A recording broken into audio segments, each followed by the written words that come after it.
now 6:37, and we're ready to reconvene our regular board meeting. May I have a roll call, please? Beverly Roman. Kayla Jacobs. Here. Jerry LaBeouf. Here. Daryl Anderson. Here.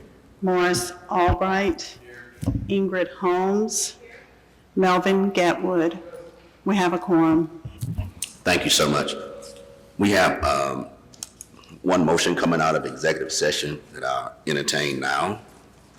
Yes, I'd like to make a motion that the Port Arthur Economic Development Corporation enters an incentive agreement with the firm Grizzly, Mosley, Johnson and Associates for a $400,000 incentive agreement.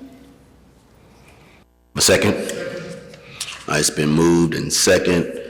Who have any questions? Just as a reminder that the performance agreement has not been papered up yet, so that will have to come back to this body for final approval.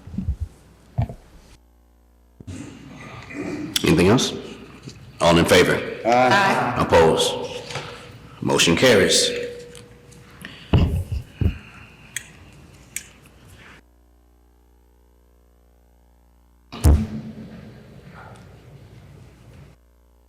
I'm Carl Griffiths. I know many of you from my days as sheriff and judge, but I just want to tell you, I really appreciate this is something, whether you loved him or hated him, Floyd and I worked on for not this house, but wanting to, I grew up in Beaumont, but my office when I left office for the last 17 years has been here in Port Arthur, and it's gotten untenable. Like, it's just hard to stay in anymore. So we've got to make a move. And this was a dream that I wanted. It's, as you guys, I think, know, it's not a good investment, but I think it's a good investment for Port Arthur because we have CEOs from around the world that come to visit us. And in the last 2.5, 3 years, we've delivered through Port Arthur businesses that we've cited big projects here that have delivered about $48 million to Port Arthur businesses in revenue. Not to mention all the other projects that we worked on through Baker Katz, the 365 project, and funds to redo the air conditioning for the city of Port Arthur. It was about $1 million in fines and fees back when they had us managing their SET program that I think now is no longer in place. But it's very much appreciated, and we'll definitely want to have y'all out when we get this papered up and get it built, and because it's going to be a beautiful place to show people where they can see the ships coming down the channel and see the commerce. And Port Arthur, we've said it my whole last 45 years, that it's a diamond in the rough that in my adult years as elected official, and I think I believe we're going in the right direction, and I think our project will help do that. So thank you all very, very much for your time.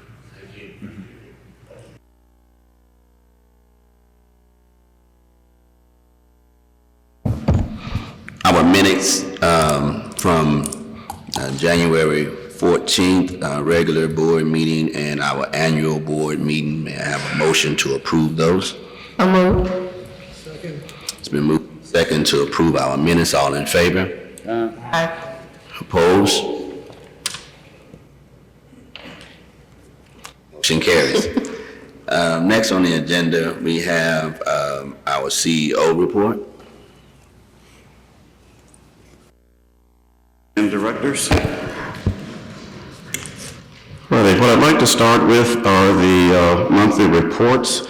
In your packet, under reports, you have the report for December, January, and February. We're playing a little bit of catch up.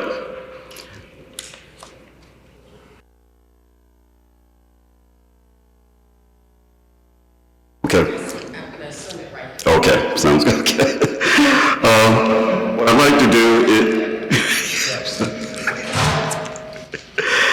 like to do is just run through the February report, the most recent one, but you do have January and December there at your disposal. For revenues, as we closed out February, The total revenues for that month were $856,730, which brought our year-to-date total to $3,696,320. Total revenue balance stands at $5,640,640 as of February 28th.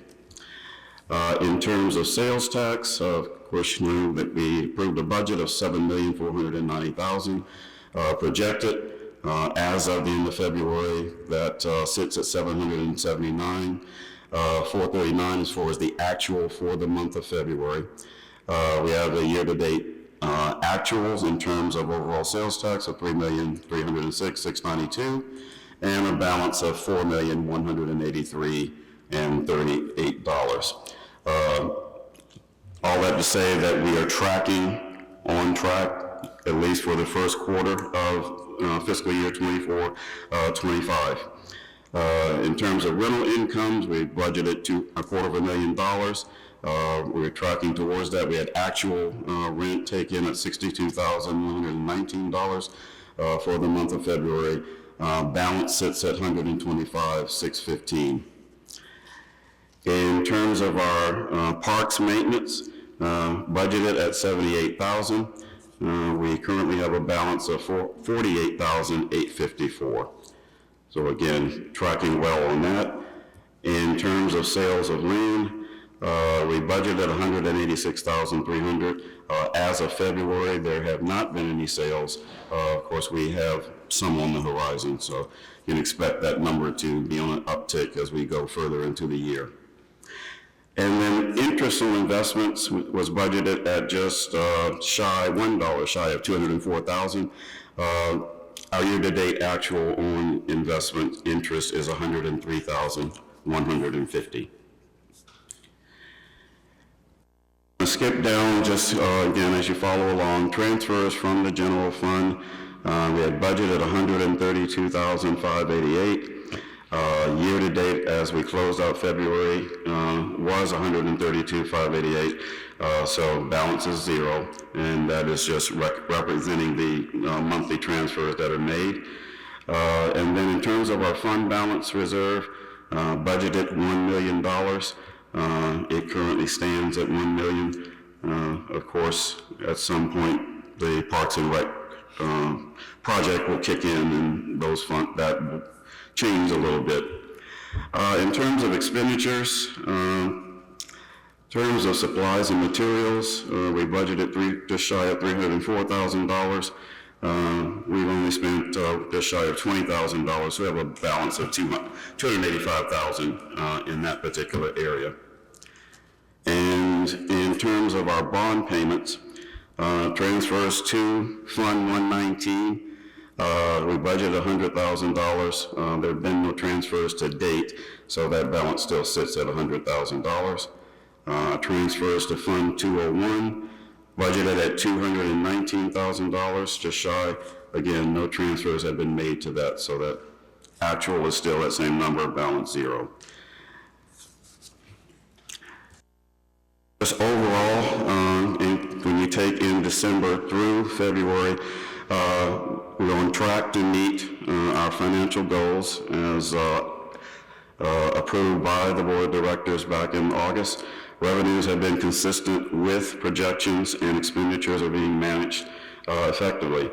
Have not had any surprises or hiccups as the year has gone by to date, and certainly aren't expecting any. Several categories remaining well below their budgeted amounts. Again, that will change as we continue to go through the year. Total fund balance is strong as of we sit here tonight. And that means that anything unforeseen that does pop up, we certainly have some room to absorb some anomalies, but aren't, like I say, aren't necessarily fishing for them. And so as we go into this budgeting cycle, I'm happy that things are on track so far for this year, and don't expect any changes to that, and that will certainly allow us to go into the next fiscal year in a healthy financial position as we have the previous 2 years. So I'll open up for questions on the budget reports. Questions on the budget?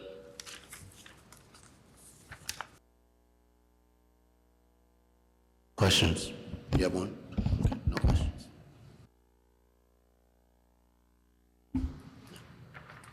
Okay.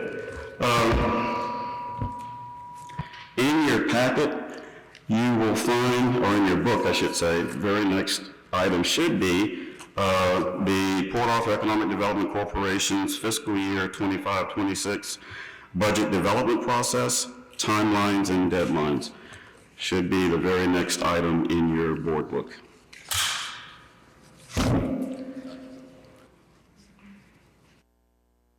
And I just want to spend a few minutes touching upon this. First time that we've done this since I came on board. All of this work that you see there is being spearheaded by our financial officer, Mrs. Rachel Jaquette. And I just want to go through what she has put together and the various schedules that she's following for developing our next budget. Won't read through all the lines. You can do that at your pleasure. I'll just look at the top things. Obviously, February is done. So we had our kickoff meeting orchestrated by our financial officer back on the 7th of February. You can see the things that we covered in that kickoff. And then over the course of February, we started the process of each manager, what she calls in italics department heads, submitting to her their requests and aspirations for the next fiscal year. She continued to put that information in and then update the preliminary, which we will actually be going over. When I say we, her, myself, and Deputy Mueller will be going over that in March. So as we move into the month of March, we'll start to look at adjustments that need to be made, reallocations, in keeping with the philosophy I've had from day one. Under the foundational guideline that she had was that we will start where we end up ending this fiscal year as we did the previous 2 fiscal years. Obviously, we don't know what that number is, so she had to have a starting point. So the starting point for developing this was what we went into this year's budget. No increases, keep it nice and safe, if you will, and not take on anything undue that could cause us problems. As we go into April, she'll make final adjustments and we'll seek approval of the preliminary budget. That preliminary approval will come from myself and Deputy Mueller. And then as you go into, continue on in April, the next page, her plan is to have a budget workshop with the Finance and Budget Committee. So Treasurer Gatewood, I would ask you to take note of that. She's shooting right now for April 11th to meet with your committee and to go over the data as it sits at that particular point and get your committee's feedback. And then by the 22nd, she expects to have any feedback and incorporated any feedback from the Finance and Budget Committee. She will go over that with myself and Deputy Mueller. If necessary, there may not have been any changes coming out of the committee. And if so, she certainly will provide us that information. And by April 22nd, we fully expect that by then, the city's Director of Finance would have published her schedule. We are ahead of them right now, but at some point, once that's released, we will sync things up so that we're not out of step with them and they aren't terribly out of step with us, but they guide the process. As we go into May, she has planned for your May meeting a budget workshop with the directors to let you all know where things stand, get your feedback on things at that particular point as she continues to build the preliminary budget. That will then be refined over the course of May, and then by the 23rd, she would have incorporated all the feedback that she would have received from the board and updated the preliminary budget, which she will present for final approval for myself and Deputy Mueller by the end of May. And then that takes us into the month of June, where, again, we'll be syncing up with the City of Port Arthur's timeline. We project that almost the entire month of June will be spent working with Mrs. Boswell and her team, making sure that we're in sync with their schedule and getting feedback from them, building up to July 7th, where at your July board meeting, the final budget will be presented to you for consideration. And that would be roughly a month and a half from last summer. So we're trying to meet the commitment that we made to the board last August, that we'd have a more button-up process and allow you to deliberate on the overall budget much sooner than last year. And again, this allows us to provide to the City of Port Arthur's Finance Department the information from us that they need to incorporate into the city's overall budget. So that's the process that we're following for this year. Like I say, it's first time, so with anything you're doing first time, there's going to be refinements. But I'm very, very thrilled with what Mr. Cat has put together and the work that she's done so far to get us to this point here in early March or mid-March. Questions?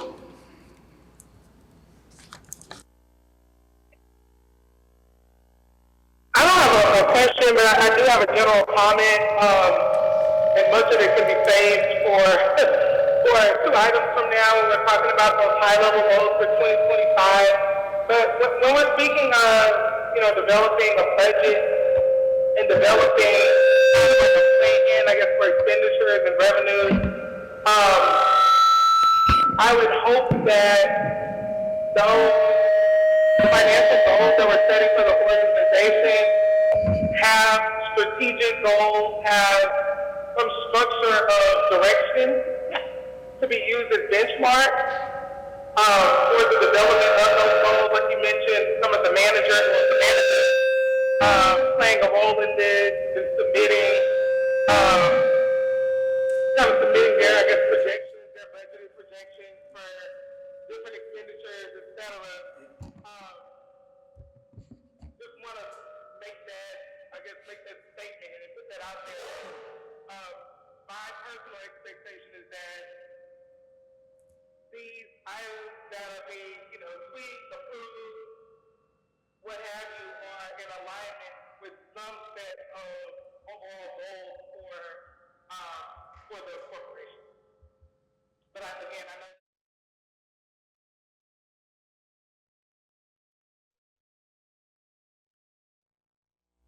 Yes, Secretary Jacobs, as we continue the process of developing this, the financial officer has ongoing bullets that I did not cover, working with the various managers to make sure that what they are asking for, putting together, and anything that's being carried over from the current fiscal year meets with the overall vision that we have.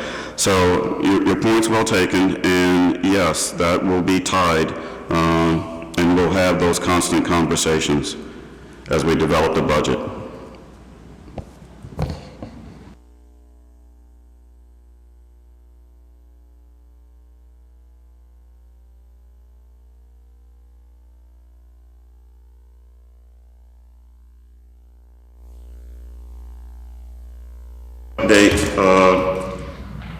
Deputy worried about feedback. Deputy Mueller and I will next week kick off conducting interviews to fill the position of marketing and insights manager. It's one of those things where we're just so happy to get to this point because it seems like a long time coming in the process. We were very pleased with the quantity and quality of applicants that we received. As I mentioned to you when we kicked this process off back before the holidays, we would be conducting a national search, and that has borne fruit in terms, like I say, the quality and quantity of applicants that we've had to review. So we're looking forward to that to finally be able to see these people in person that we've been reading about and studying on for the last couple of months. So that process is moving on, and hope to bring it to a conclusion sooner as opposed to later, because we need that individual sooner as opposed to later. Questions?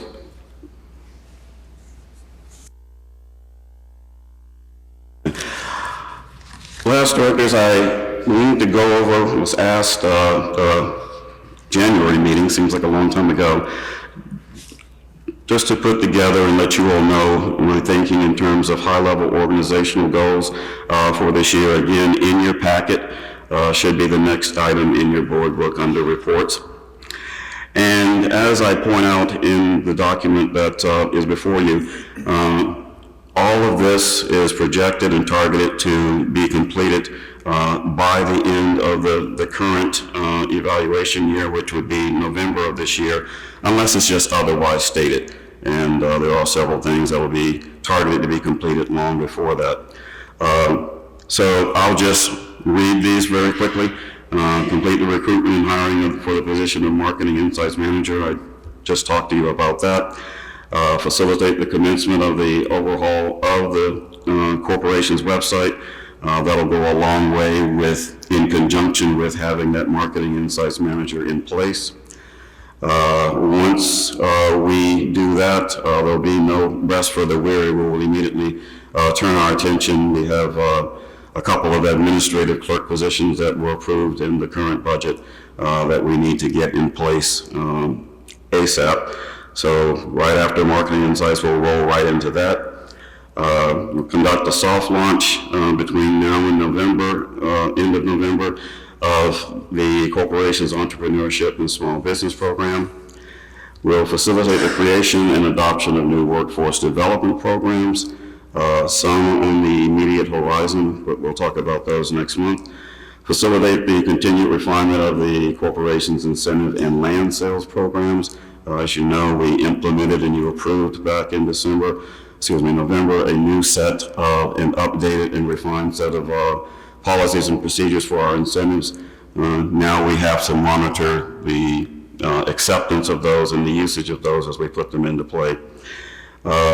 Just talked about the development of the budget, so obviously by September 30th you have to have had a completed budget that you've already approved and is being ready to be implemented on October 1st. And then finally, finalization of the corporation strategic plan. So at a high level, those are the organizational goals that I will be focused upon along with the team over the course of this, again, what I'm calling the evaluation year, not to be confused with fiscal year or contract year. Questions?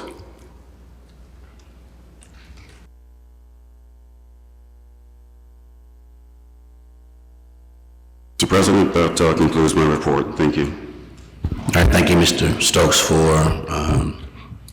for your report. Moving to, let me make sure, unfinished business.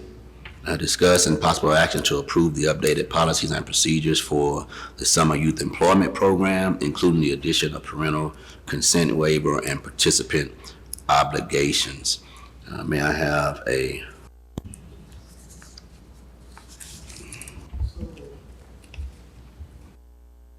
second? Second. It's been moved and second. Mr. Stokes. Yes, thank you, Mr. President. Seems like a long time coming between when this was first brought up. Mr. Granger, our Workforce and Community Development Manager, has worked very hard to incorporate the feedback that he received from the board back when this was originally brought to you, as well as feedback that he's received from strategic stakeholders. If you have any specific questions, I'll bring him up to the podium. But hopefully when you read over, you found complete the various things that you all asked for at your January meeting, I believe it was. Mr. President, I have a question. This is for the attorney. You've got them signing a hold harmless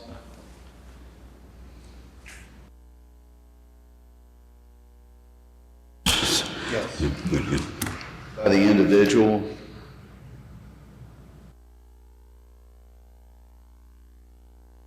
With your assistance, we had a teleconference on it, and you gave us direction that, hey, current laws were, in order to protect us, they're going to have to sign a waiver.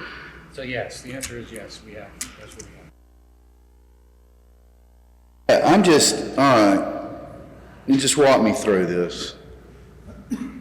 I'm going to use the same old body shop thing. I'm at a body shop, I chop my hand off, okay, at work. Their workman's comp, who are they? Because we're paying. How are you going to hold harmless if he chops his hand off? Well, we can certainly not require that. No, that's not what I'm saying. I'm saying, should we have workman's comp if they're going to be our employee? We probably don't have enough employees. Because that's going to stop losses, okay? If not, we're wide open. I'm happy to.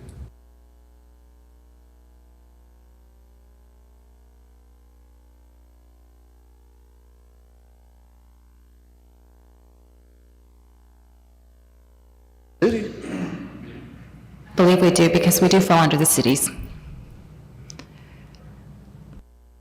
I would want to verify that, though.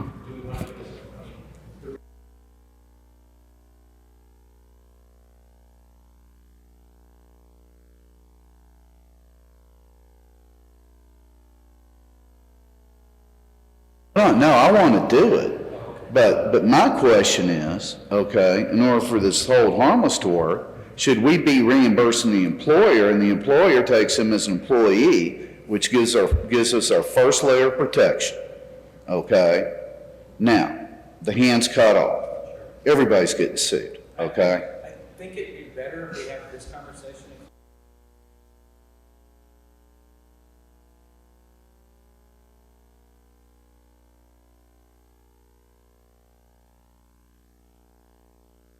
I think you know my general thought at this point. I mean, if you need to research or whatever else.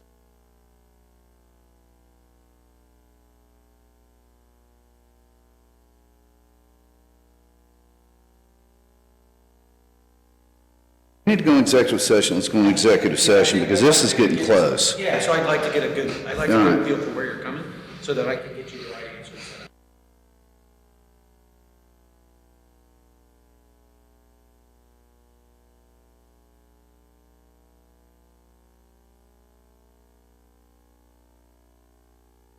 We can move, Or if you want to get through the rest of it, that's fine. yeah, we're gonna go We'll through do it the, at let's end. get through the agenda, but we'll move it to the end. Good, we're gonna move, agenda item number 1 under unfinished business to executive session.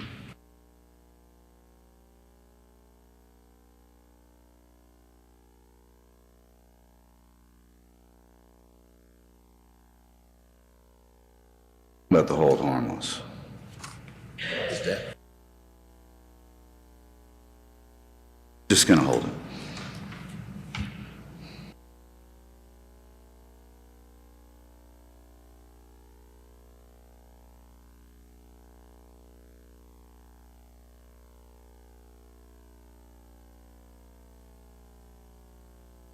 The parental consent, but it's a, Just make sure we went. Okay, all right. I'm following. So let's move to unfinished business, number 2, to discuss and possible action to approve the proposed PA EDC Code of Ethics. May I have a motion, please? so moved. Been moved and second, Mr. Stokes. Yes, Mr. President, Directors, the draft and redlined Code of Ethics were brought to you in January, and you were asked to provide Attorney Zach and his team any feedback that you had, anything that you had questions on, anything that you want inserted. Attorney Zach did have conversations and inputted in and updated. So what you have before you now is the result of the body of work that has gone on since January through now, which incorporates the feedback that he received from you all. Hopefully that you have a red line version of the clean. Hopefully the clean does represent those that had feedback. You can see the feedback incorporated in there. So with that, Mr. President and Directors, if there's any questions.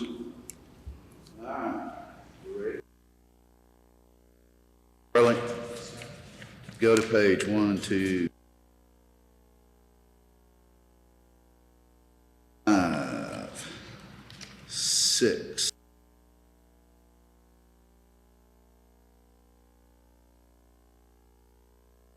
Section 3 complaints.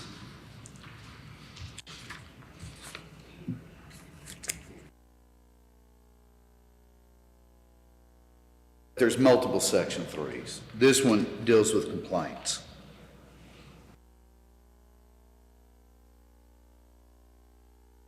Section 3 and section 4.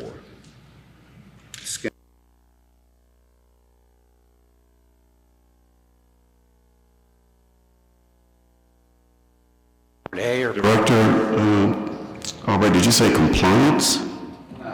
Complaints. Complaint, okay. But you got to go to like page 8 on this because there's multiple section 3s. Got it. Okay. Section 3 stands right now, and follow me through it. All right. Good guy files a complaint against a bad person. Goes to the attorney. 14 days, board secretary, everybody, well, you notify and I can reply in 14 days. The bad person can to the board secretary. The person who filed the complaint then gets to rebuttal within 7 days and respond to the secretary. That person then requests a hearing. Hearing happens.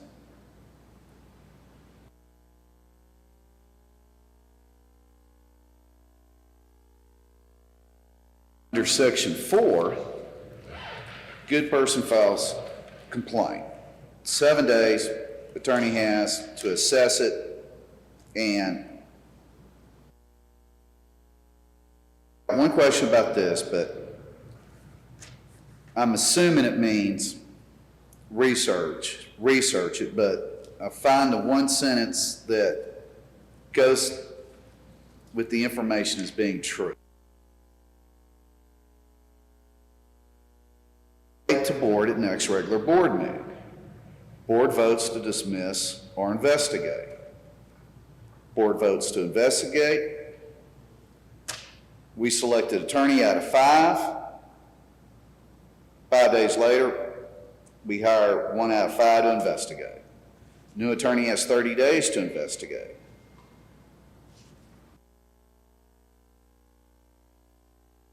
Five-day thing, another 5-day thing, 20 days for the accused. Back. Investigative attorney, prosecutor, if everybody so chooses, and it goes before the board and it votes. 2 things happen, one with the board secretary, one with the attorney, and awful complicated. Ethics violation.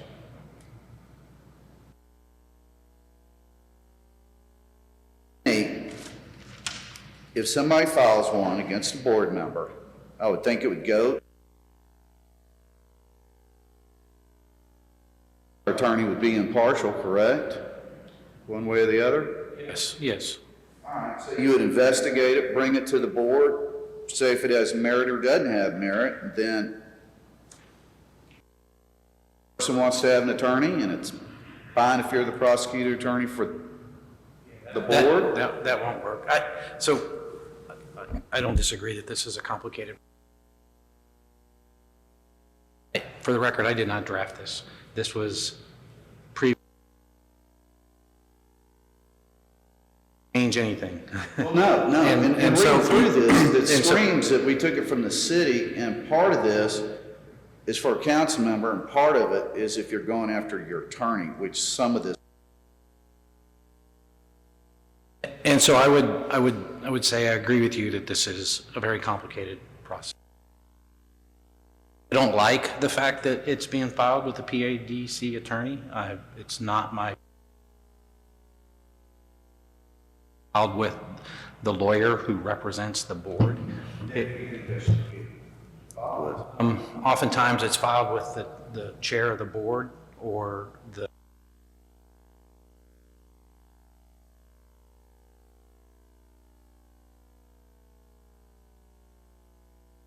city or the city manager. It's really not a legal issue, it's more of a best practices issue. For me, the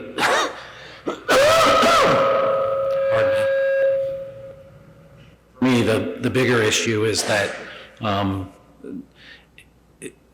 never recommend that even when I'm the outside lawyer being brought in to assist in drafting these things to ensure that they're legal and meet all due process requirements, etc. Rights involved.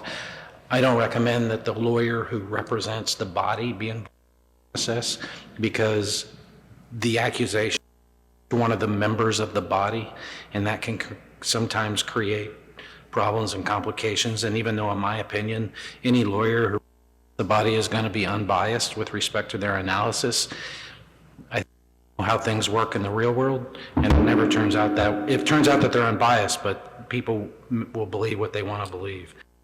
I'm not a fan of this process. It's legal, it's perfectly legal. I'm not a fan of the process, but it's a policy decision as to how you want it to operate. But I agree with it here with respect to the complexities and those types of. Right now, we have two competing things. Yeah, right, yeah, sure, I don't disagree. I think the larger question for this body is that the city council, is this in our bylaws? No, it's not. It's our own policy, or is it in our bylaws? It's our own policy. Okay, so technically, we can make this, approach this policy however we want it as a board. So I don't disagree with anything you say. I mean, if this board would like us to go back and rework a simpler but effective ethics complaint process, we can certainly do that.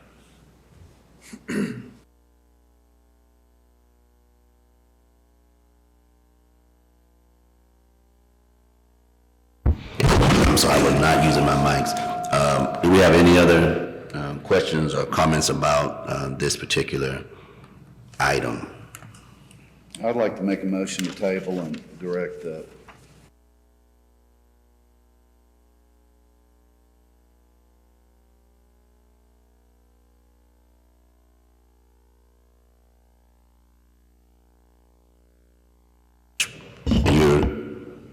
Which part exactly are you just referring to? Section 4? 3 and 4. The ethics. I have a motion to table the item number 2 under unfinished business. All in favor? Opposed? All right, we'll cleaned up. Move to consent agenda. We have 3 consent agenda items here. And a motion to approve all 3. I'd like to remove number 1 and 3. Talk about them individually. Yes, sir. All right. Anything else? Let me get a motion to approve consent agenda item number 2. So moved. Second? Second. It's been moved and second to approve consent agenda item number 2. All in favor? Opposed? Motion carries. All right.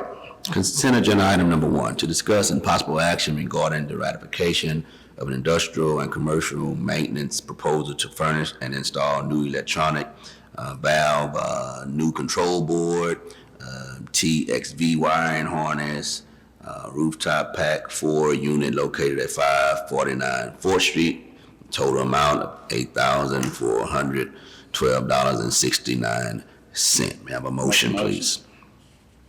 I second. That's been moved in second. Mr. Albright. I know it's a valve. I know it's something on an air conditioner. Just curious what. Yes, sir. So this particular invoice is covering a portion of the building that handles Lamar State College's kitchen area. This happened several weeks ago. It was during a time where we were going to have students from local area schools there. So we went ahead and took on the repairs and did them, and then are asking you all to ratify this. Right, but I mean, is it a unit going bad? Is it upgrading the unit? Is it just something normal? So this is just wear and tear. What we're finding is that because of where the building sits, with the water being so close and that it's salt water, we're told that a lot of that damages some of our parts for those units up there. The units are in good condition. It's just every once in a while we're having to replace some of those parts. Okay, good enough. Thank you. Thank you, Mr. President. All right. Have a motion to approve? To approve. All in favor? Opposed? All right, motion carries. Number 3, discussion and possible action regarding the addition of a community civic industrial professional association event sponsorship policy to the overall board of directors policy and procedure manual. May I have a motion, please? So moved. Second. I need a second. Second. It's been moved in second. Mr. Albright, what you got? Yes,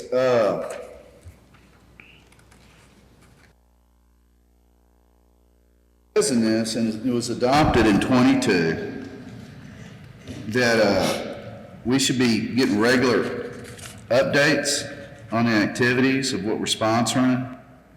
And technically, you and the CEO need to review this next month. No, you're just supposed to review it every 3 years. What do we? Well, no, I'm fine with everything. We're just not following a couple things in here. But I'm fine with it. But it is review time. What is that, the policy? This is for whenever we give sponsorships, joint professional associations, big stuff, sponsorship policy. Okay, so we're fine. good with adding it to the policies. You just want to see that it's followed. Yeah. Gotcha. Technically do have to review it next month. If I could just add, Director Albright, you had mentioned this back in September, and one of the things that I didn't highlight it is that I have directed our financial officer that a part of the supporting material, and when she does the workshop with the board, let's list out for the last 3 years. And quite frankly and bluntly, I need you all to give me direction, because some of these things may not be applicable. A lot of them I inherited, and I'm looking you straight in the eye. I'm just telling you, I just assumed that they were good, because why would they have been doing them? I think I need to put up the list in front of you, and let's just have a conversation. And so that'll be a part, as we build, part of the review will allow us, as we go to July, and you all look at that final budget, to have that conversation a little bit more meaningfully than, we haven't had it at all, as you just pointed out. Thank you, sir. Thank you. All right, all in favor? Opposed? Motion carries. All right, non-consent agenda item. Discuss and possible action to approve a professional services agreement with AWC for water and sewer study for the Port Arthur Business Park in the total amount of $25,450. May I have a motion, please? So moved. It's been moved and second. Mr. Stokes? Yes, thank you, Mr. President. I'm going to actually ask Deputy Mueller to address any questions that you may have and give you the background. Yes, board members, as you all know, we are having some growth within our business park. We do have 2 large water users that are there currently, and we're at a point where the wastewater treatment plant there in Port Acres that serves our business park may need upgrades in the coming near future. We went ahead and have asked Arsenault, Wilson & Co. to begin the study that we've talked about for some time now. And this is just basically gearing that up, performing the study for us so that we know where we stand with the park and what upgrades we're looking at coming up. That way we can pursue different either grant funding if need be, but we'll know where we stand with that. Arsenault, Wilson & Co. is here tonight to give you a little bit more information about the study, so if you all would allow them to come up and give you more information, that would help. Sure. Come on. Let them talk. They're here. Good evening. As Crystal had mentioned, the park does have some large water users, mainly MPW, but also the fire protection facility that's out there. They're also a pretty large water user on site, which using the water turns into sewer, and that's where y'all's main issues are at the park currently is your sanitary sewer system. Beyond the sewer treatment plant in Port Acres, the other issues that we're running into is the lift station that is on site that serves the entire business park.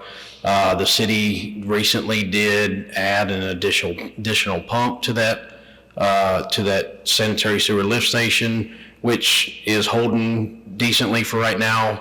But one of the big concerns that Crystal and Ms. Palmer had brought to us is the development of the additional 100 acres that has not really seen any growth currently, but coming down the pipe, she's getting a lot of interest in the park, a lot of questions about the park, and when potential clients come to her asking for, information on the water and sewer system, she just doesn't have that information available. If you've got another MPW or another large user and they come asking her, do you have the capacity to serve us? We have a need of X amount of water. She just doesn't have those answers. So the big part of this study will be to analyze the entire system and see what's available now, and then offer some recommendations for upgrades for the potential development on the additional property that's left at the business park. All right, so lift station upgrade we did was just to barely cover what we have right now. Just barely cover it, is what you're saying. There is some capacity from what we understand, but I honestly, without looking into what is all going in there and looking at the lift station, I don't know that answer because the city put a Talking to the city? the city, when they added the additional pump to that lift station, we don't have any information on what was added, what the pump curve is, what capacity it even has. So we don't really know what it even increased your system to. All right, do you know what the capacity is for the city right now in Port Acres?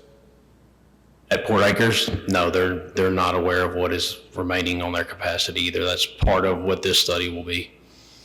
So we're paying for part of the city to figure out, from what we've been told on multiple times, is that they're getting to the point where they have to study. Now, I'd feel a lot better about this if the city came in here also, because this is all getting back to a $300,000 study. Just for clarification, this does not include the city's portion. At one time, we did talk about doing it in conjunction with the city. The city was going to perform a study for the surrounding residential areas, but they are putting that on hold. We are taking just our portion for the business park and moving forward with it. All right, so you move forward with it, okay? If the city agrees to do something, or unless you agree to fund millions and millions of dollars, they're not upgrading their wastewater treatment plant, all right? And you can't make them unless you're going to pay for everything. And as far as the back 100 acres, I know of very few people in the United States that if you brought in a heavy water user, that they wouldn't have to make changes. And that the project, you know, somebody's going to come in and say they have to have a shovel-ready water and wastewater system to facilitate 1 trillion gallons a day or whatever the number may be, because you don't know, I don't know. I seriously doubt anybody's capable of that. So you don't even know what you're studying, because you don't know what your future use is going to be, because you don't know that client, who that client is, all right? And from what I was told from the city's contract engineer, that we're getting close to the point of having to do a study because of EPA, all right? But we're not there yet, and it's a city deal. And I don't mind contributing, but I don't want to sit there and do this walk the dog slowly for the city, paying for everything. Right, and Keystone, you can correct me if I'm wrong. Now, the study will tell us, it will give us an idea as far as what we're looking at with the wastewater treatment plant, but it's also going to tell us internally what our upgrades may be as far as... Your park was, except for your 2 water users, and I'm going to go back to the city's person, everything in the park is fine for a normal customer moving in. So unless you're talking about the back 100 acres, which you did bring up, which we don't have a client for, now, this is just my opinion, you haven't sold enough of your park to even think about it. Because why do you want to sit there at 35 or 40% of available land and then triple that out and spend money to do it until you're almost built out? That's how every developer in the country does it, okay? Now, that's just my opinion. I do appreciate your opinion, Mr. Albright, and I think what we're doing is just trying to prepare ourselves for the future growth. It is something the board has been considering for some time. We're just going ahead and moving forward with the study side of it so that when we are ready for that growth, we have that in our hands and we know what we're looking at. So I don't remember the board voting on this. no, you haven't voted it, you've discussed it several times. Discussing and taking action are 2 different things. Exactly, this is why I'm coming to you to take action tonight. All right.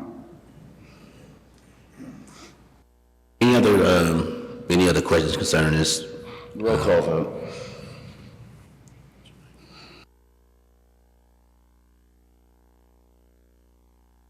We can call for the vote now. Beverly Raymond, Kayla Jacobs, is she? Yes. Jerry LaBeouf. No. Gerald Anderson, Yes. Morris Albright, No. Ingrid Holmes, Melvin Getwood. Motion carries. Agenda item number 2, discuss and possible action to rescind and repeal a previous motion to approve the professional services agreement with Grant Works, Inc. for grant research application submission and administrative services to secure funding for the expansion and development of PAEDC's industrial parks presented on January 14, 2025. May I have a motion, please? So move. Have a second? It's been moved and second. Mr. Stokes. Yes, thank you, Mr. President. Directors, item number 2, as I have talked about in messages that I've sent to you, stems from a major mistake that I made in moving a little bit too fast. What was presented to you in January did not include a not-to-exceed number, which it should have. It only included the rates, hourly rates that this firm would charge us for their work. What we should have done is totaled that up with $255,500 and then made that line very clear in the documentation that was presented to you. As I have said, the buck stops with me. That was on me. It was not intentional. I certainly don't like wasting anyone's time, and I certainly don't like having my own time wasted, but that is fundamentally what I ended up doing, wasting your time and mine. And now that item has been removed by the City Council, and we're asking you to follow suit. Questions? Yeah, I like this agreement that you have in the paperwork here. Was this agreement, when we voted, did we have this agreement with us? Except for the not-to-exceed number, that's what's changed, and of course, the language leading up to that number. Okay, I have one other question on that. It says,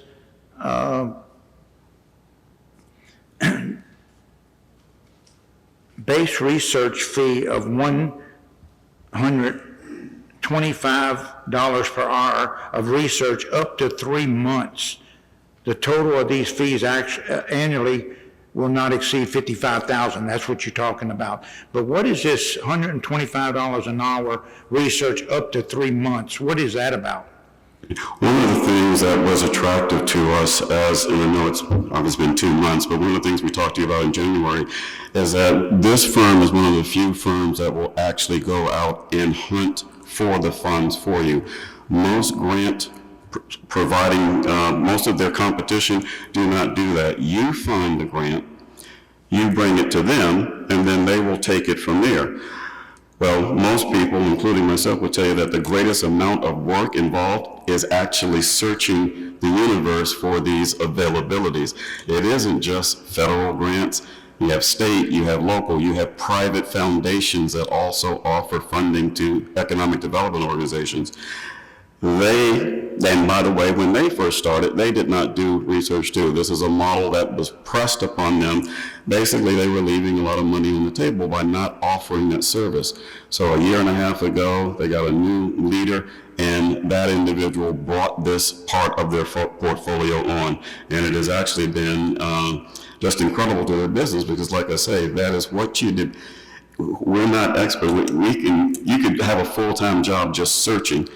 And then once you find something, now you're competing against everyone else as a full-time job just to apply for the grant. They're one-stop shopping. And so we didn't want them to do we don't need them to do a year's worth of search, because once you've locked into a couple of them, including the EDA one, which we're going to go after for Jade Avenue, we'll need to do research now. We found them. Let's turn that into now applying. And that's what we want you to spend the bulk of your time on. So if you're asking why it's just limited to 3 months, it's because that's what we chose from the menu, as opposed to 12 months of research. Now, we know some things we already want to go after, like EDA funding. So in 3 months, they'll be finished with us in 3 months. Is that correct? They'll look for 3 months and then that's it? It is, again, to make sure that we keep this in the budget, we already know of grants that we do want them to go after. So look at it this way. We know we've got 9 months worth of stuff that we don't need to think about. We need to research you. We've got the U.S. Department of Commerce and the Economic Development Administration waiting for us to apply for something relative to Jade Avenue. They don't need to research that. What we're asking you to do is spend a certain portion of this overall year looking for things that aren't obvious to us. We could not have found them out. We're not spending a lot of time focused on the Melinda and Gates Foundation economic development grants, but they are. And they will bring to us, hey, they just offered another opportunity. We think you should take a look at this. We think it's something that we probably should apply for. We wouldn't necessarily find that on our own.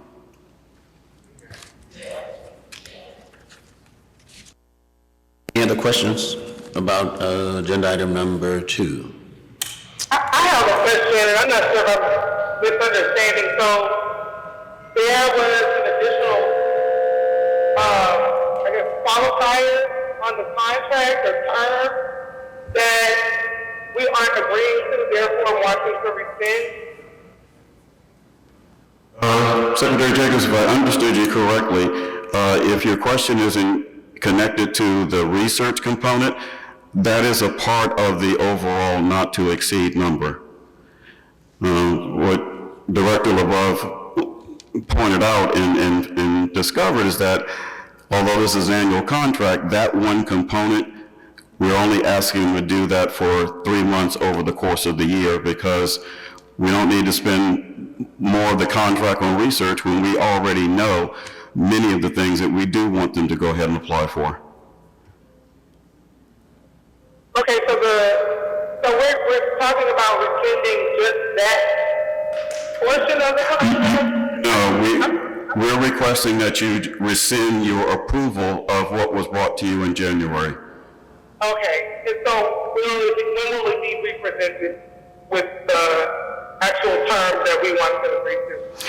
That's contained in item 3, ma'am. Okay, thank you. Any other questions? All in favor? Opposed? Motion carries.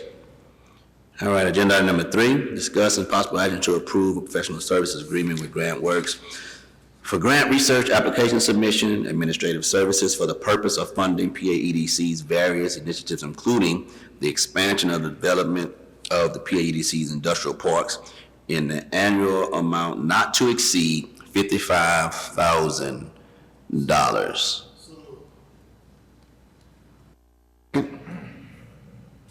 Yeah, second. It's been moved and second. Any other questions since we just talked about this? All in favor? Aye. Opposed? No. Do a roll call, please.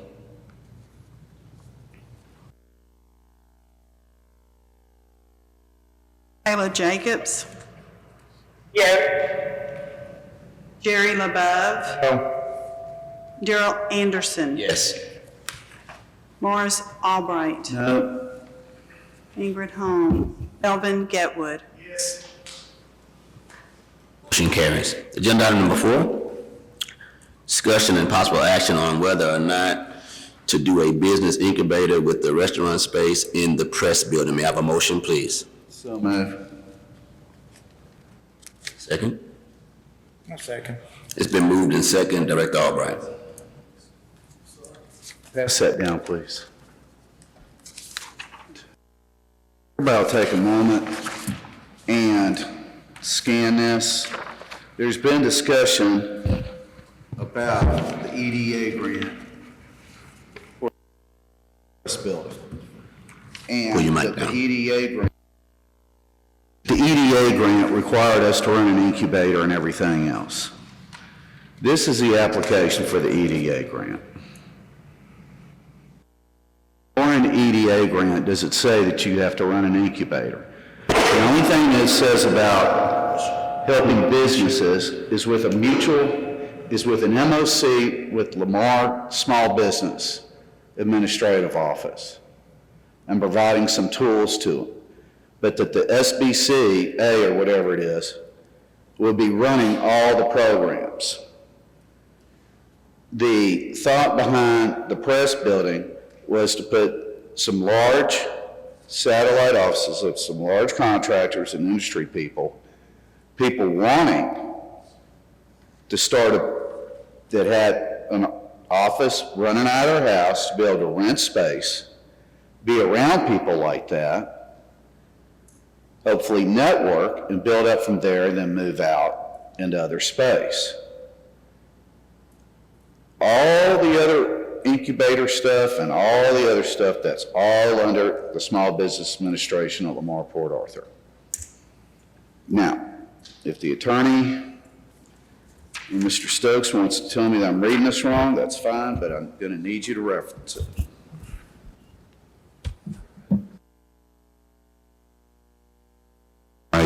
since I'm not inside your head, I can't tell you whether or not you're reading it right or wrong. I can only tell you my interpretation. I need you to read. It's right here. You can take a minute to find what you're looking for.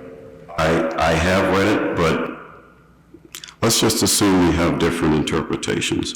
And I'm not trying to convince anyone of anything. I serve at the pleasure of the board. When I came on board, I did my research, looked at things.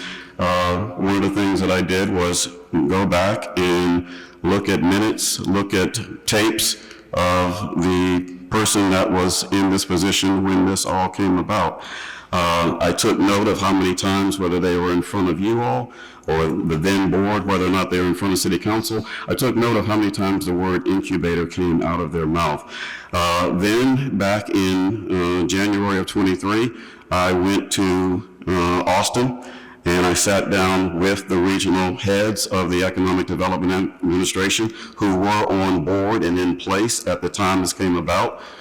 What were you all's thoughts? What did you think you were approving?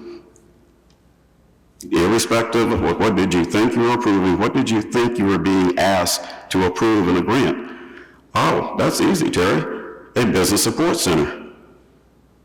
Can't you see that in the language in the application? Well, yes, I can. But where I come from, I come from the place where the governing body, the International Business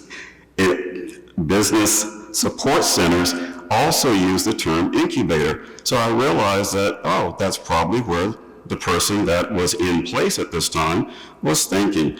Now, you do the application, you end up using the word business support center.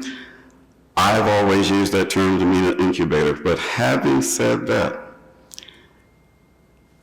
not my building. I serve at the pleasure of the board.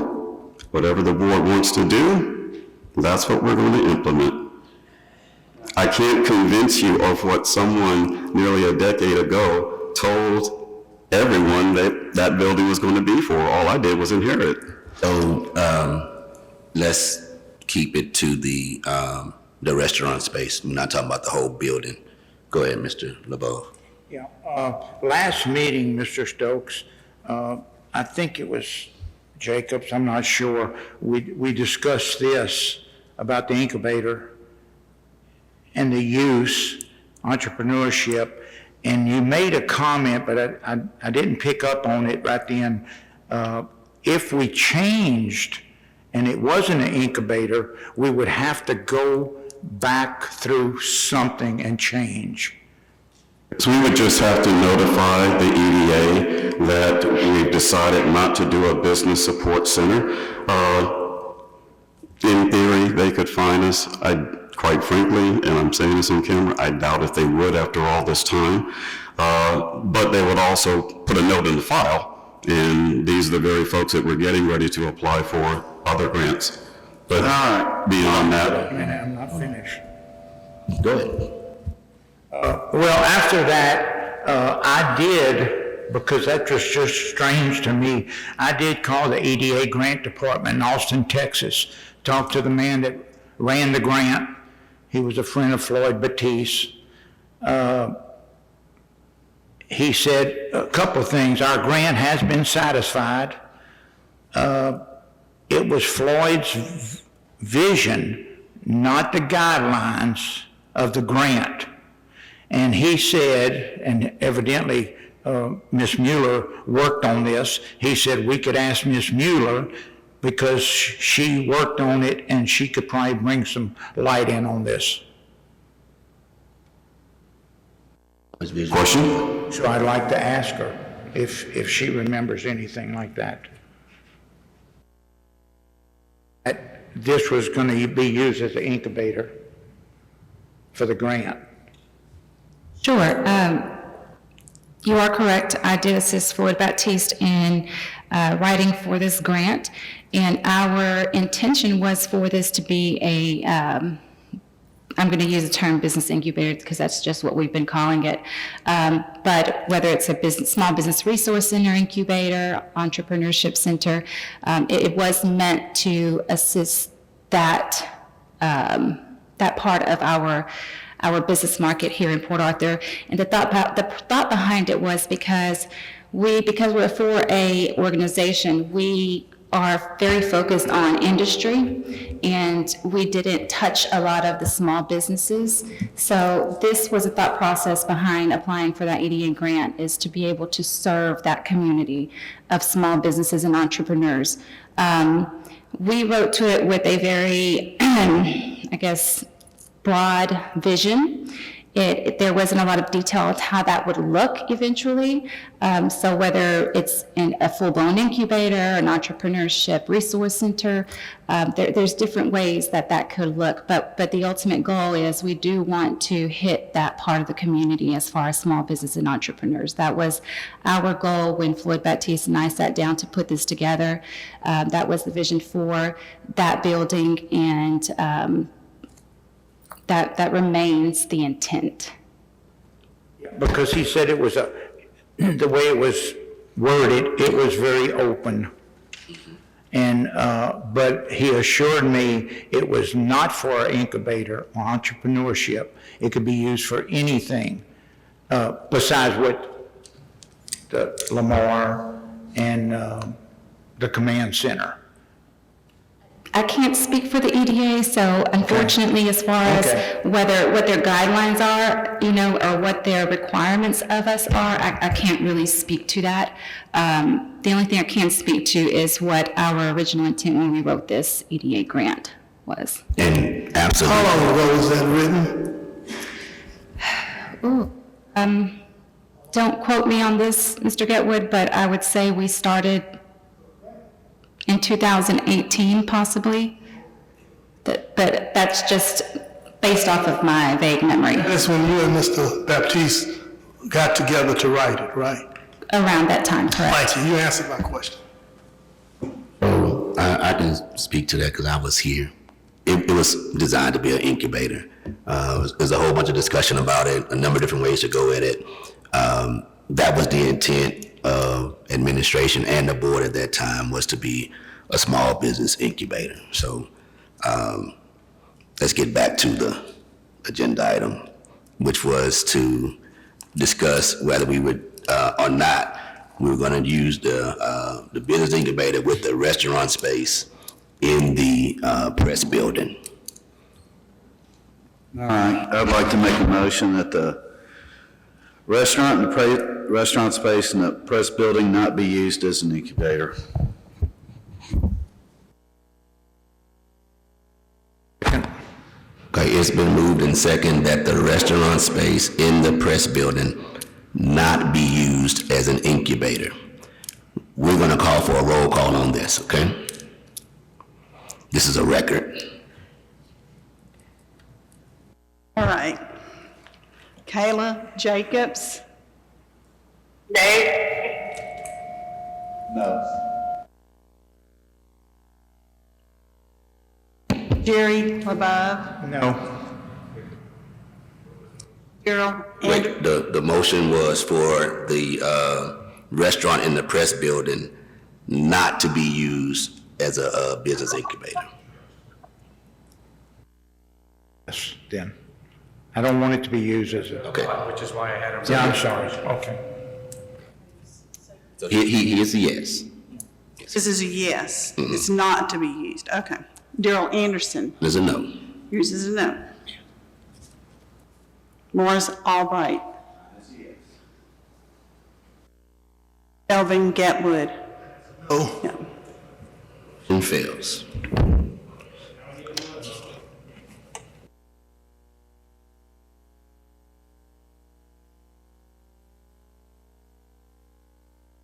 All right, so so the motion would be, Want it to be used as a business incubator, then you need a motion. Motion said is that you don't, but that doesn't, you don't infer one from the other. my question, so even though it's already established as a business incubator, Okay. we have to do it. Oh, so this was basically a decision as to whether we wanted to continue it. Correct. Can we have a discussion still on this or not? Dead now. It's dead now, but yeah, I no, just want to make a comment. You can make a comment. Yeah, well, that's fine. So we're going to use it as incubator. Is that correct? So, Mr. Stokes, when are we going to start incubator? Mentioned earlier when I was going over the goals for 2025, we expect to have a soft launch between now and November. The sooner the better. And so that's what we're tracking towards. I know it's been 2.5 years and we haven't done anything with it. We noted, and as recently as a few minutes ago, there was conversation about what will be done. So, but to answer your question, launch between now and November 30th. yeah, so before I move, we have timeline, so we have something to go back to say, we have something to go with, okay? So that's gonna be fine, we can hold, accountability is there with the date, okay? So moving to agenda item number 5, report from law enforcement on security and security measures as it relates to having a financial institution in a facility. That was requested by Vice President Holm, but we all had that particular question, so may I have a motion, please? So moved. Second? Second. Okay, it's been moved, and do we have a report? Yeah, it was in your Yes. report. I thought since he was here, he was gonna talk. Okay, go ahead. So we do have a report. Lieutenant Matt Bowles with the Port Arthur Police Department was gracious enough to come and perform an assessment of the building as a whole, with the focus on the credit union and the area near the credit union, but they did perform the building as a whole. That report has been provided to you all, and I'll just go over a couple of the things that he did point out to me. Overall, security of the building is, as he states, just as good or better than any other business. He did discuss a couple of things that could be improved upon.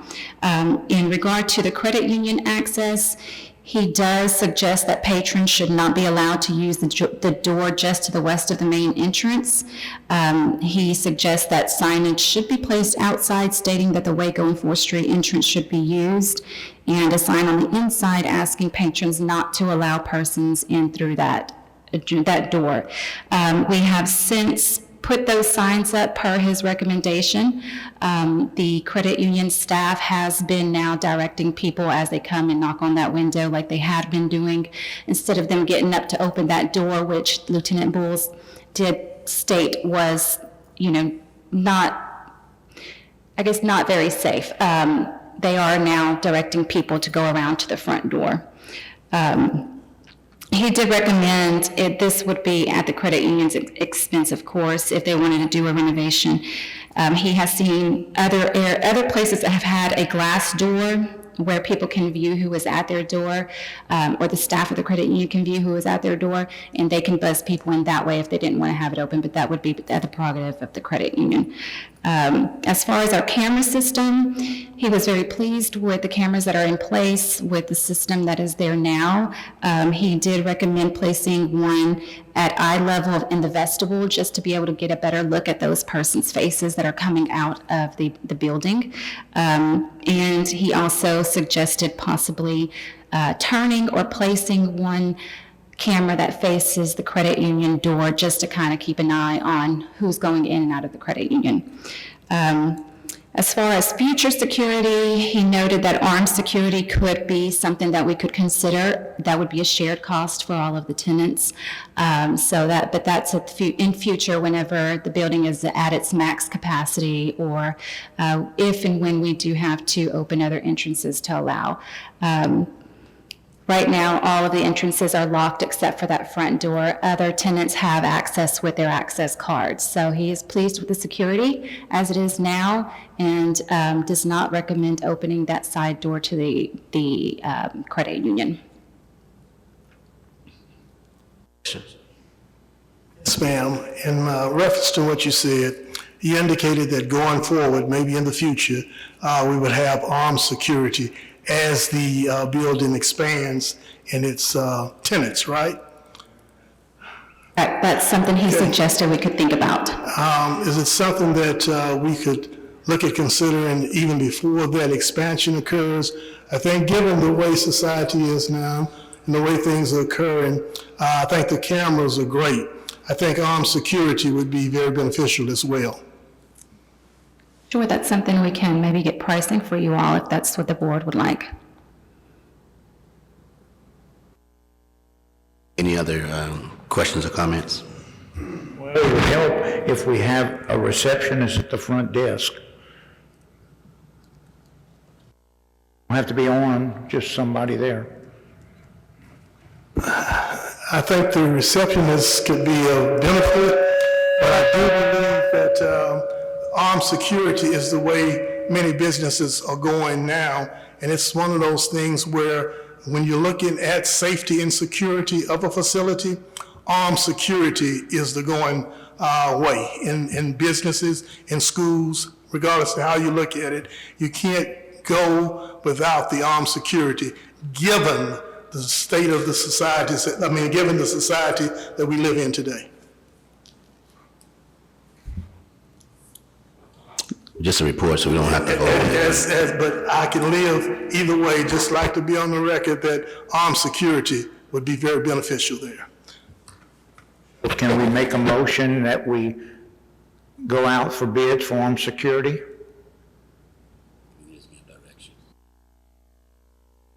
To get quotes. Just give direction to get quotes on armed security. Okay. You're gonna do it? I think right now we can get pricing to bring back to you all so you can consider if it's something that you do want to go out for bid for or not. And then how we would disperse that, whether take on a cost ourselves or disperse it amongst the tenants as a common area maintenance fee. Okay, if there's nothing else on that report, we'll move to agenda item number 6, which we've kind of discussed already. So agenda item says discuss a potential timeline for a high-level list of goals for 2025. They're requested by Secretary Jacobs. May I have a motion, please? Move. Second? Second. It's been moved and second. Secretary Jacobs, you had anything else on this? I hate to admit this, but when Mr. Stokes responded earlier, the first portion of what he said was cut off via the AV system in the room. So all of it was not audible for me, but I knew it was coming up with another agenda item. So, Mr. Stokes, if you would not mind, if you could just kind of reiterate some of the points that you made. Okay, so referencing back to the section under reports, you have a list of what I'm setting for myself as high-level organizational goals for 2025, specifically the current period ending November 30th. And so Secretary Jacobs, so that I don't repeat myself, were there specific questions about the items that were listed or the dates? Yeah, more so the dates, I guess, in terms of what we're discussing now. Okay. So just to quickly review, the high-level goals that I have distributed to you, complete the recruitment and hiring for the position of Marketing and Insights Manager by June 30th of this year. Facilitate the commencement of the overhaul of the PADC's website, which will be in conjunction with the hiring of that marketing manager by November 30th. Begin the recruitment for 2 administrative clerk positions, one of which will be the one that Director LeBeau was just referencing, one here and one at the press building by November 30th. That's when, not where they would begin, but we would have those people in place by then, if not well before then, because it is a strong need. As we just discussed, conduct a soft launch of the PADC's Entrepreneurship and Small Business Program by November 30th. facilitate the creation and adoption of new workforce development programs by November 30th, facilitate the continued refinement of the corporation's incentive and land sales programs by mid-year this year, facilitate the development of the fiscal year 25-26 budget, which we have discussed, and obviously that is due to you, obviously by September 30th, but the target is right now your board meeting for the month of July. And then lastly, finalize the corporation's strategic plan by November 30th, 2025. And what I just went over is in your board books. And Secretary Jacobs, you would have also received it electronically earlier. Okay, yes. Thank you, Mr. Stokes.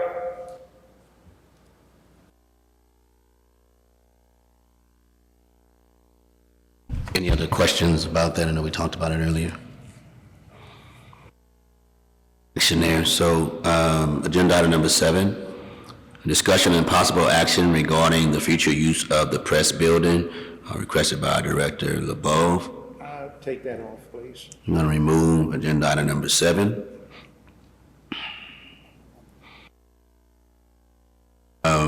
Agenda item number 8, discussion and possible action regarding CEO travel expenses as they relate to vehicle rental and mileage reimbursement, requested by Director LeBeau. May I have a motion, please? So moved. Second. It's been moved and second. Mr. LeBeau. Yes, Mr. Stokes, last meeting, you made a comment on your travel. If you were out of the 2 or 3 counties away from Jefferson County, I guess it would be, I don't know if you include Jefferson County, that we were supposed to pay you mileage reimbursement, rental cars, and I couldn't find that anywhere in a contract. And I was wondering if you could help us dig that out. My understanding in terms of the policies and procedures that I've been following since I came on board, if my personal vehicle upon which the car allowance that the board so graciously bestowed upon me is in the shop for repairs, but I have to make a business trip, then I rent a vehicle. And if that vehicle, which now obviously isn't covered by a car allowance, if I leave Jefferson County, then I charge mileage at the rate that is approved by the city of Port Arthur as well as the Port Arthur EDC, which is always at least 10 cents below the whatever is the recognized prevailing Texas rate at that time. To that end, you all are getting ready to have conversations and deliberations about a new contract. One of the things that I have addressed to get firmed up is that language so that we don't have to go back and forth about this type of issue so that I can represent the organization and not have to worry about what change I may pull out to put gas in a rental vehicle. If my car is not in the shop, then this is moot because my car allowance covers the travel within the Golden Triangle area. I'd like to see that, and if you could just pull it up and email it to the board, I'd appreciate it. You may be indeed correct that there is no language there, but that is what I've been operating under now for 2.5 years.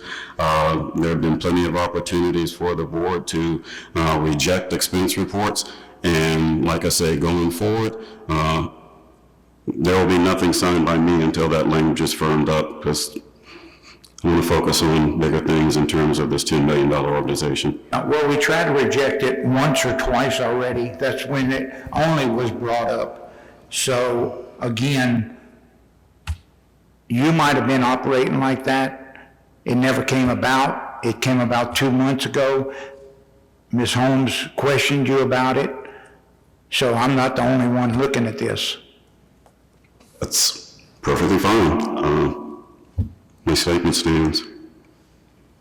Have some? Yes. Mr. Z, can we get a attorney's opinion on this, please? Off the cuff.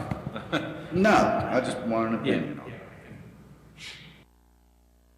Tonight, just, okay. You have anything else, Mr. LeBeau? There's no action here, so we're going to move to number 9. Discussion regarding tenants' use of the press building on December 23rd, 2024, and December 28th, 2024, requested by Director LeBeau. May I have a motion, please? So moved. Second. It's been moved and second. Director LeBeau. Last meeting was talking about them, and y'all didn't like the them, and I put these 2 items on everybody's desk. These 2 items, 2 persons, 2 companies use our building at no charge. I don't know who approved that, but I don't think we're in business just to give stuff away. And that's all I have to say. I'd like to say something on this. Last time we discussed it, and Crystal is the one-stop shop on this, from what you said, as far as you okay, who uses what and when? Most of the time, yes. Okay. Can the board get a policy on this, please, so we have something in writing on it, so there's no confusion? Policy as far as, Who uses the common areas, who uses the different flex rooms, or I don't know what you're calling them, but the common areas? sure, In the we shared can areas. send that out to you. Yes. I've never seen it. The way the building operates. I have operating policies for it. Sure. We'll provide that to the full board so that everyone has it on file. Anything else on that? All right, we've already taken care of agenda item, no, we have. 10, 11, discuss, I'd like to do those together if we can. about the discussion of the CEO duties and responsibilities and discussion of CEO attorney duties and responsibilities. Correct. Well, yeah. Okay, so listen, we will,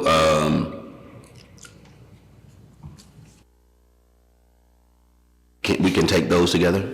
Yeah? Okay, cool. So let me get a motion to do that. So moved. All right, Mr. Albright, Chap. All right. A curiosity question. Proposed ordinance number 7312. It was dated 1/30/25.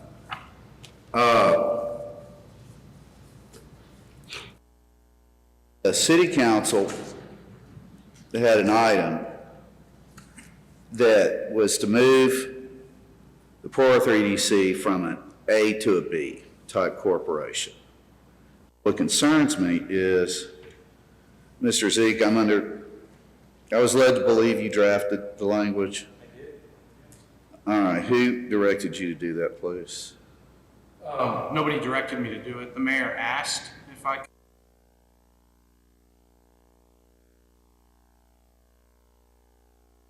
Hey, end of discussion. Let's move on.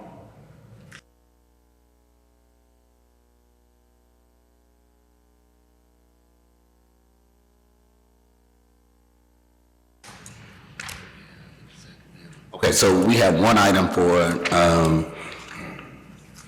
to go back in executive session for, that is unfinished business, agenda item number 1, for further discussion with our attorney. And, hold on, where's my? Yeah, just go back to that. Yeah, what you did. All right. So, Item 1 under unfinished business.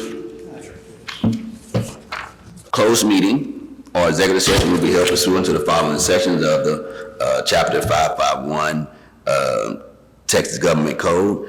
Somebody give me the code, because I don't know which one it is. It's not none of these things listed here. Anyway, so we're going to consult with our attorney. Let's go to it. Y'all going in closed session? Yes.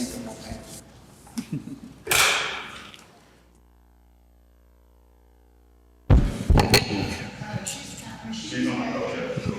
Time is now 8:43, we're ready to reconvene our regular board meeting. May I have a roll call, please? Ayla Jacobs. Present. Terry LaBeouf. Here. Daryl Anderson. Here. Morris Albright. Here. Melvin Getwood. We have a quorum. Thank you. We have one motion coming out of executive session. Well, you're gonna have to read it like. Already read it earlier, man. Fix it. You good, fix it. Can I just fix it now? Sure. All right. All right, discussion, okay. Make a motion to approve the parental consent waiver and participant obligations under the youth employment program with the provision that the city, that our Port Arthur EDC attorney will look at risk mitigation and report back to the board. Have a second. Oh, yes. You also include updated policies and procedures. I think you only stated parental consent waiver and obligations.